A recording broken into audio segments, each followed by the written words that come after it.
I mean, up until a few years ago, I looked 25. No, I'm kidding. Two more questions. Yeah. Something that you've been saying to people several times in the last couple of days is most important books you've ever run into. I'd like you to please reiterate. Well, they're different in different ways. I mean, clearly the Prelude was very important when I was reading it, and I think there's certain individual poems that stand out in my past that were very important when I read them. I mean, reading Elizabeth Bishop and reading Lowell, they were important. Stevens. Recently, rereading in 1985 the Aeneid and the new Robert Fitzgerald translation was extremely important. And then following it up with another book that I think is maybe one of the 5 greatest novels ever written, even though I read it in translation, a novel by Hermann Broch called The Death of Virgil. It's fantastic. Could you explain what you see that novel doing? You explained in a couple of sentences. Well, it's a novel that's unlike other novels. That is, it's not a narrative in the conventional sense. It resists the move forward. It resists temporality, really. It's Virgil is dying, but it's so the end is known. It's dreamlike and speculative, and it has a large spatial component. The reader doesn't feel as if he's moving ahead so much as spreading out in all directions. So it resists ongoingness. It's very poetic in that sense. I like novels that do the unexpected. I think another important, one of the great novels of the 20th century is Beckett's Malloy, for related reasons, and that it purports to be about nothing, and yet it's so rhetorically rich, it keeps gobbling up experience, and it's really the most reduced form of the Odyssey. I mean, I see it. I don't know whether, I never read criticism. I don't know whether anyone else has said this, but when Malloy sets out on this journey to return to his mother, who is not Penelope, but his mother, he fashions out of his bicycle and crutches something that looks like a boat as he crosses the crutches in front of him. And finally he loses the bike and loses the crutches and is crawling on his belly. And one doesn't really know how far he's gotten. You know,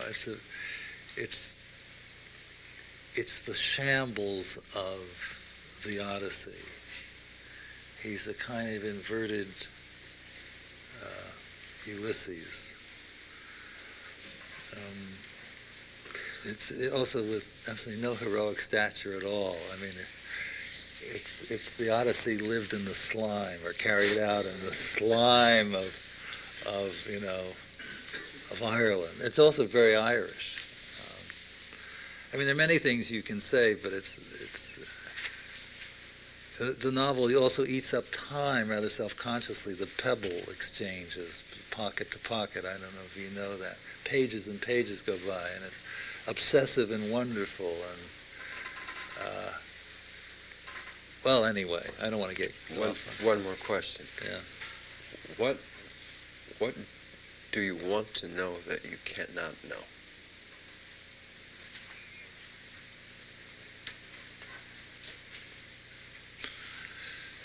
Well, I mean, this sounds silly.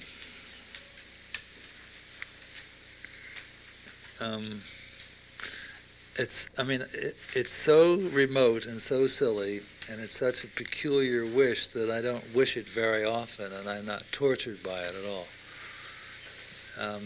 But I would like to know whether the universe is finite or not. Not that, it could be finite on such a scale that it wouldn't make any difference whether it was finite or not. But Just that, you know, that would be something to know. May I say I'm not surprised? Not at all. You know, the universe is, I mean, the sky, for example, we can't imagine, I mean, I don't think physicists imagine the size of the universe, the scale of the universe. I think they compute the universe mathematically, which isn't the same thing as imagining it. And one of the wonderful things about imagination, it's so primitive. It's you look up at the sky, it looks rather big, but you have no idea. You can't imagine how big it is. You know, there's no way for us to, because you have to be able to experience something of what you imagine. There's no way to experience that scale. It's just, it exists numerically, it exists symbolically. Are you trying to experience it with outer space at all? The long poem? Well, no, there's no way for me to. I'm just a little guy, you know. I mean, the universe is tremendous. I can't. But you do have a sense, do you not, sometimes that by looking at the particulars, you can at least get a glimpse of the cosmos? Well, I guess, yeah. If you look hard, you see that it's kind of. I mean, in many ways, it's not only the spatially, but the sort of the one context in another context, the contextuality of everything, and it's infinite. But you can drive yourself nuts, you know. Mm-hmm.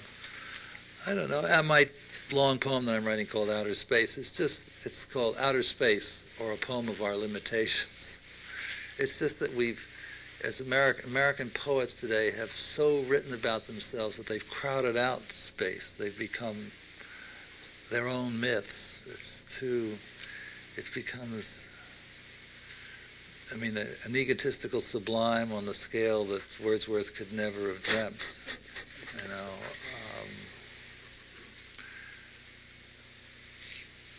I don't know. There should be more modesty. I think poets should be more modest. Thank you. Thank you.